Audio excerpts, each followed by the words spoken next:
तिमीहरूको जेसै गर हाम्रो नसुना बहिनीहरू आफ्नो जिन्दगीको टेन्सन कसले उठाल्नु हुन त जिन्दगीको टेन्सन हेर्ने मान्छेले डारेहरूले उठाएकै छ मतलब छैन मैले के खान्छ लान्छ सब मेरो दुश्मन हरामखोरहरूले हेरे के टेन्सन है अपराङमा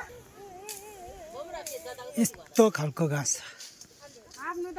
आफ्नो त रिस जति सब मेरो हो यो मलाई डाहा गर्ने मलाई रिस गर्नेहरूले उठाइरहेको के मतलब अब त खुसी भएर बस्ने हो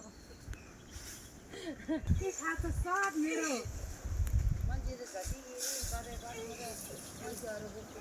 गरोस् रिस गरे नि गरोस् मलाई भन्नु मलाई भनोस् तिनीहरूको खान गएन तिनीहरूको घरमा माग्नु गएन लुट्न गएन आफू चाहिँ खुसी हो खुसी त दो पक्का लान्दिनु